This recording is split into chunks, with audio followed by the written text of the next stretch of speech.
detainee at Gitmo. A man who risked everything to go undercover in a terror organization, releasing new recordings showing how the United States may have been able to stop the World Trade Center bombing back in '93. However, Emad Salem says that the feds forced him to stop his work when he refused to risk wearing a wire. Just a few months later, the terror cell brought in Ramzi Youssef. He put together the plan to set off a bomb at the World Trade Center, a bomb that killed 6 people and hurt 1,000 more. After, Salem made his recording of a conversation with one of the handlers. Bear with us here. The audio's not great, so listen up. If we was continuing with what we was doing, this bomb would never go off. Absolutely, but don't repeat that. The man who planned the bombing, the nephew of Khalid Sheikh Mohammed, the self-proclaimed mastermind of the attacks of 9/11. With us now, the man who met with Salem to write this story. You can find the story in September's Playboy magazine, which all of you read just for the articles. Peter Lance. Peter, good to see you. I know I do, Shep. In fact, it's the first time I ever opened the magazine and went right for the article. Of course. Anyway. Now, we could have prevented the '93 World Trade Center bombing. There's little doubt. Emad Salem, this guy, risked his life for $500 a week, went undercover, got next to the blind sheikh, the Prince of Jihad, that spiritual head of Al-Qaeda. These guys would have slit his throat in a second if they knew who he was, working for the feds earnestly, and then a new head of terrorism came in, Carson Dunbar, head of the JTTF, forced him to wear a wire. Of course, he's sleeping on the floor of a mosque, got pat down. His family would have been killed in Egypt, so he had to withdraw. He basically withdrew. Right after the bombing, he felt so guilty, even though he never, the wire could have resulted in his death. He agreed to wear a wire. They wired up a warehouse in Queens, and he single-handedly busted the sheikh and 9 others in this day of terror. The blind sheikh, Omar Abdurrahman. Emad Salem got him convicted. He was on the stand, Shep, for 30 days under cross-examination by 11 lawyers in '95. So anyway, he went into witness protection. He's never spoken before, and he reached out to me when I spoke at NYU last fall. We did this piece for Playboy, and in the course of it, he told me about this tape he had made. Now, he's talking to John Antisev, his FBI handler, and he's saying, John, if we was doing what we was continuing to do, the bomb would have gone off. And Antisev says, absolutely, but don't repeat that. Now, that's about as close as you can get from the inside of the FBI admission that if they had continued with him, the towers would not have had the bombing. And the thinking at the time was, on his part, I can't wear a wire.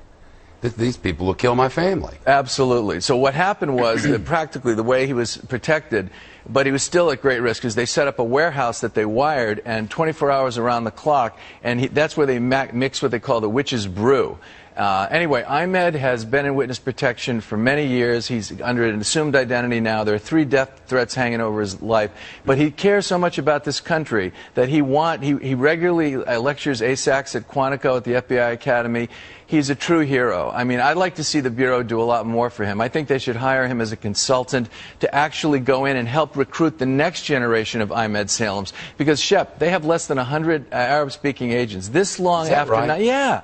And they have 6,000 agents working counterterrorism, and yet... How are they going to stop these guys? The next Faisal Shahzad, who actually figures out how to wire the bomb correctly, the Times Square guy, that was just an act of God that this guy was incompetent to bring it off.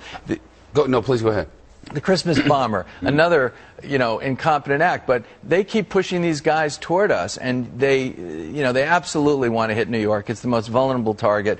Now, the NYPD Intelligence Division has done a remarkable job, and as a result of something I gave them, I met with detectives in February, something Emad gave me, they reopened this murder of Mustafa Shalabi in Brooklyn, this famous imam. Shep, he was shot 6 times, stabbed 30 times.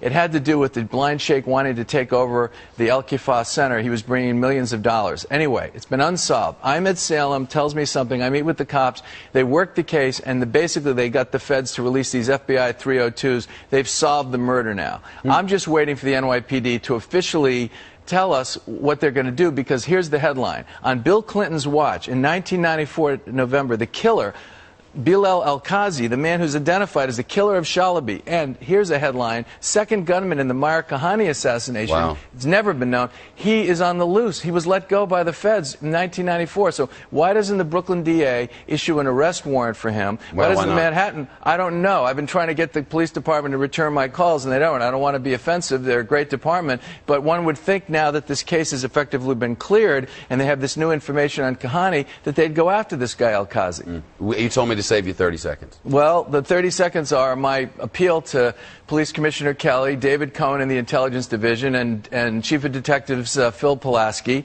to do the right thing and issue a warrant for Bilal al-Qazi. Let's bring him in. If he literally did this grisly homicide, and he also was the second gunman in the murder of the rabbi, which I say is the first blood spilled on American soil by al-Qaeda in 1990, why not bring justice to him?